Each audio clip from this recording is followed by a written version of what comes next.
Abraham Lincoln, যিনি 1809 সালের 12 ফেব্রুয়ারি একটি দরিদ্র পরিবারে জন্মগ্রহণ করেছিলেন এবং 1865 সালের 15 এপ্রিল মারা গিয়েছিলেন। তিনি ছিলেন আমেরিকার 16তম রাষ্ট্রপতি। ক্ষমতায় আসার পর তিনি প্রথম যে মহান কাজটি করেছিলেন তা হল দাসপ্রথার বিলুপ্তি। এই মানুষটি তার সন্তানের শিক্ষকের কাছে সন্তানকে পাঠানোর সময় তার সন্তানের শিক্ষককে একটি চিঠি লিখেছিলেন, যা পরবর্তীতে পুরো জগতের কাছে একটি শিক্ষা হয়ে ওঠে।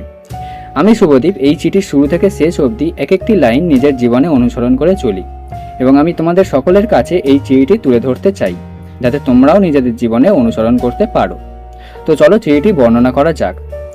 আমার পুত্র আজ থেকে তার শিক্ষা জীবন শুরু করতে চলেছে। এসব কিছু এখন তার কাছে অদ্ভুত হতে চলেছে এবং কিছুক্ষণের জন্য তার কাছে সব নতুন মনে হবে এবং আমি ইচ্ছা প্রকাশ করি আপনি তাকে আলতোভাবে শেখাবেন।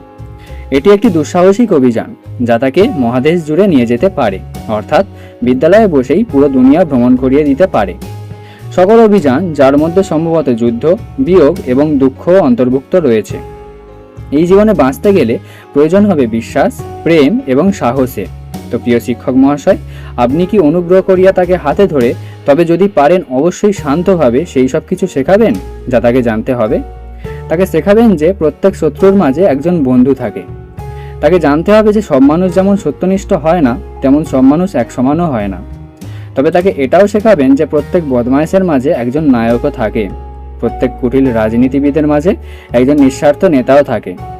যদি পারেন তাকে শেখাবেন যে কুড়িয়ে পাওয়া বিনা পরিশ্রমে বা কারোর থেকে বা অসাধু উপায়ে প্রাপ্ত করা $1 থেকে উপার্জিত 10টি সেন্ট অধিক মূল্যবান।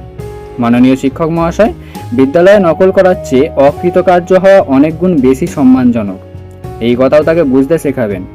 তাকে জানতে শেখাবেন হেরে গেলে কীভাবে সুন্দরভাবে পরাজয়কে গ্রহণ বা স্বীকার করতে হয় বা মেনে নিতে হয়, এবং জিতলে কীভাবে সুন্দরভাবে সেটাকেও উপভোগ করতে হয়।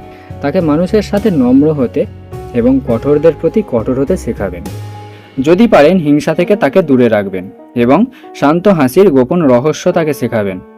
যদি পারেন তাকে শেখাবেন দুঃখের মাঝে কিভাবে হাসতে হয়, আবার কান্নার মাঝে যে লজ্জা নেই। তাকে শেখাবেন ব্যর্থতায় গৌরব এবং সাফল্যে হতাশা থাকতে পারে। তাকে শেখাবেন নিন্দুকদের উপহাস করতে। যদি পারেন বইয়ের মধ্যে কি রহস্য লুকিয়ে আছে তাও তাকে বুঝতে শেখাবেন। তবে অবশ্যই তাকে আকাশে পাখি, সূর্যালোকে মৌমাছি, সবুজ পাহাড়ে ফুটে থাকা ফুলের চরম রহস্য সম্পর্কে চিন্তা করতে সময়ও দেবেন।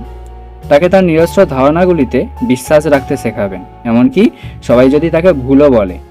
আমার পুত্রকে এই শক্তি প্রদান করার চেষ্টা করবেন যখন অধিকাংশ মানুষ যেটা করছে সে যেন ভিড়কে অনুসরণ না করে, অর্থাৎ যদি সবাই ভুল পথেও গমন করে সে যেন নিজের রাস্তায় অটুট থাকে। তাকে সবার কথা শুনতে শেখাবেন, তবে সে যা কিছু শুনল তা সত্যের পর্দায় ছেঁকে এটির মাধ্যমে যেটা এলো তার মধ্যে কেবল ভালোটাই সে যেন গ্রহণ করে, সেই শিক্ষাও তাকে দেবেন।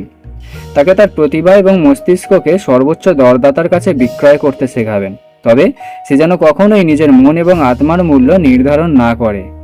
তাকে অধৈর্য হওয়ার সাহস দিন, আবার সাহসী হওয়ার ধৈর্যও দিন।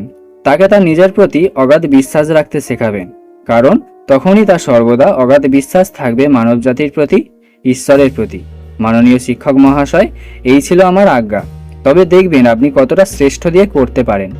সে এত সুন্দর একটা ছোট্ট ছেলে এবং সে আমার পুত্র। ধন্যবাদ।